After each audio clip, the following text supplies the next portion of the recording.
Hi good morning all. Daily morning 8 o'clock நம்மளுடைய சேனலில் வந்து டிஎன்பிசி ப்ரிப்பேர் பண்ணுற ஸ்டூடெண்ட்ஸுக்கு தினமணி நியூஸ் பேப்பர் ரீடிங்ஸ் வந்து பார்த்துட்ருக்கோம். ஓகே, இன்னொரு இம்பார்ட்டன்ட் நியூஸ்க்கு வந்து நம்ம போயிடலாம்.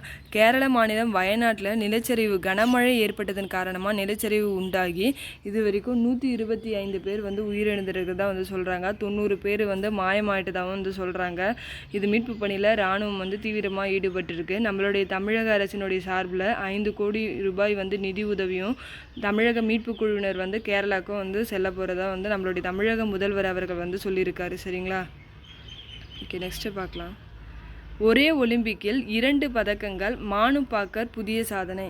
என்னென்னா, ஒரே ஒலிம்பிக், அதாவது பாரிஸில் நடந்துட்டு வர ஒலிம்பிக் போட்டியில் 10 மீட்டர் ஏர் ரைபிள் பிரிவில் இதற்கு முன்னாடி மானு பாக்கர் ஹரியானாவை சேர்ந்தவங்க வெண்கல பதக்கம் வந்து பெற்றிருந்தாருன்னு பார்த்தோமா. நேற்று வந்து என்ன நடந்ததுன்னா, கலப்பு பிரிவு, அதே 10 மீட்டர் ஏர் பிஸ்டல் பிரிவில் கலப்பு அணிகளில் வந்து மானு பாக்கரும் சரப்ஜோத் சிங் 2 பேரும் சேர்ந்து வெண்கல பதக்கம் வந்து வாங்கி இதன் மூலமாக ஒரே ஒலிம்பிக்கில் 2 பதக்கங்கள் பெற்றவர் என்ற சாதனையை வந்து மானு பாக்கர் பெற்றிருக்காரு. இது வந்து சுதந்திர இந்தியாவுக்கு அப்புறமேட்டு ஒரே ஒலிம்பிக்கில் 2 பதக்கங்கள் பெற்ற முதல் நம்பர் மானு பாக்கர்னு சொல்லலாம். அப்போது சுதந்திரத்துக்கு முன்னாடி 1900 ஆண்டு வந்து ஒருத்தர் வந்து ஒரே ஒலிம்பிக்கில் 2 பதக்கங்கள் பெற்றிருந்தார். அவர் யாருன்னு பார்த்தீங்கன்னா, பிரிட்டிஷ் இந்தியரான நார்மன் பிச்சார்டுன்றவர் வந்து 200 மீட்டர் ஸ்ப்ரிண்ட் மற்றும் 200 மீட்டர் தடை தாண்டும் ஓட்டம் ரெண்டுத்துலேயுமே வந்து ஒரே ஒலிம்பிக்கில், இது வந்து சுதந்திரத்துக்கு முன்னாடி. அப்போது சுதந்திர இந்தியாவுக்கு அப்புறமா ஒரே ஒலிம்பிக்கில் 2 பதக்கம் பெற்றவர் யாருன்னு கேட்டோன்னா மானு பாக்கர் தான். அதுக்கப்புறமா இந்த சரப்ஜோத் சிங் வந்து பார்த்திங்கன்னா, இவர் வந்து இவருக்கான முதல் ஒலிம்பிக் போட்டி வந்து பாரிஸில் நடந்துட்டு வர தற்போதைய ஒலிம்பிக் போட்டி தான். தன்னுடைய முதல் ஒலிம்பிக் போட்டியிலேயே வந்து இவர் வந்து பதக்கம் பெற்றிருக்காரு. சரிங்களா? இந்த இணை வந்து, அதாவது இந்த கலப்பு இணை வந்து யாருக்கு ஆப்போசிட்டாக விளையாடி இருக்காங்கன்னு பார்த்தீங்கன்னா, தென்கொரியாவை சேர்ந்த லீ வோன் ஹோ ஓ ஹேஜின்ற இணைக்கு எதிராக தான் வந்து விளையாடி வெண்கல பதக்கம் வந்து பெற்றிருப்பாங்க. சரிங்களா? ஓகே, நெக்ஸ்ட்டு பார்க்கலாம்.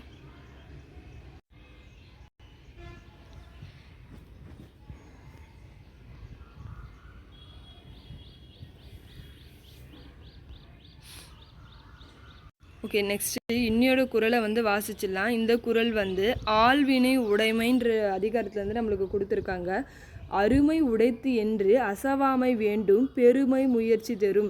இந்த குறளினுடைய பொருள் என்னன்னு பார்த்தீங்கன்னா, ஒரு செயல் செய்வதற்கு அருமையானது, அதாவது கடினமானதுன்னு சொல்லிட்டு நம்ம அதை பார்த்து பயப்படாமல் முயற்சியோடு அந்த செயலை வந்து நம்ம செய்யணும். அந்த முயற்சி தான் அந்த செயலை முடித்ததற்கான பெருமையை வந்து நம்மளுக்கு தேடி தரும்ன்றது தான் இந்த குறளினுடைய பொருள். சரிங்களா?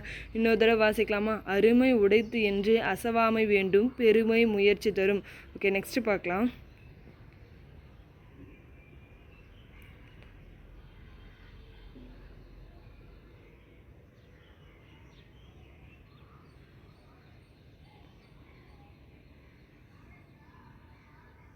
ஓகே, நெக்ஸ்ட் இங்கே பாருங்கள். விட்டதை பிடித்த மானு பாக்கர் என்ன சொல்கிறாரா, 2020 டோக்கியோ ஒலிம்பிக் போட்டியில் விட்ட பதக்கங்கள் எல்லாமே இந்த பாரிஸ் ஒலிம்பிக் போட்டியில் வந்து மானு பாக்கர் அவர்கள் வந்து பெற்று சாதனை படைத்திருக்காருன்னு சொல்கிறாங்க.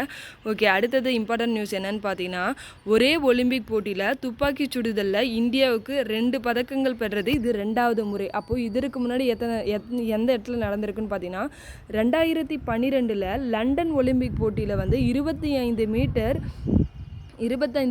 ரேபிட் ஃபயர் பிஸ்டல் ஆடவர் பிரிவில் வந்து விஜயகுமார்ன்றவர் வந்து வெள்ளி பதக்கமும், 10 மீட்டர் ஏர் ரைபிள் ஆடவர் பிரிவில் வந்து ககன் நரன் அவர்கள் வந்து வெண்கல பதக்கமும் வென்றிருந்தாங்க இதுக்கு முன்னாடி. அப்போது இது வந்து ஒரே ஒலிம்பிக் போட்டியில் துப்பாக்கி சுடுதலில் இந்தியாவுக்கு 2வது முறையாக அப்போ இந்த பதக்கம் பெறுறதுன்னு சொல்லிட்டு சொல்லலாம். ககன் நரன்றவங்க இப்போ வந்து நம்ம பாரிஸ் ஒலிம்பிக் போட்டியில் வந்து செஃப் தி மிஷனாக வந்து இருக்கிறதுன்றதை நம்ம ஞாபகம் வச்சுக்கணும். சரிங்களா?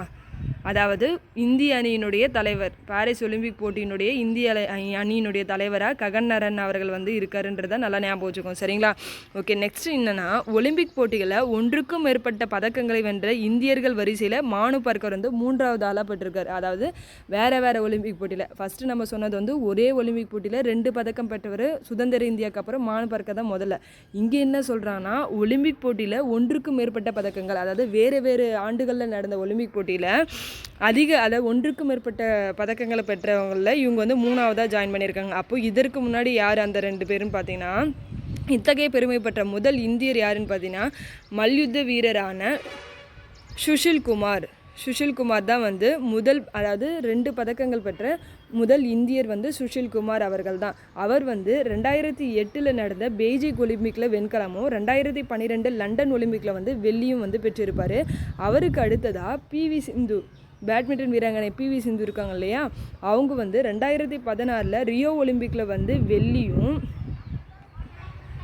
2020 டோக்கியோ ஒலிம்பிக்கில் வந்து வெண்கலமும் வந்து பெற்றிருக்காங்க. சரிங்களா, இது வந்து அப்போது முதல்ல வந்து யாருன்னு கேட்டாங்கன்னா, முதல் நபர், அதாவது ஒலிம்பிக் போட்டியில் ஒன்றுக்கும் மேற்பட்ட பதக்கங்களை வென்ற முதல் நபர் வந்து சுஷில் குமார், ரெண்டாவது நபர் வந்து பிவி சிந்து, மூன்றாவதாக வந்து மானு பாக்கர் வந்து அந்த வரிசையில் சேர்ந்துருக்காங்க. சரிங்களா, ஓகே நெக்ஸ்ட்டு பார்க்கலாம்.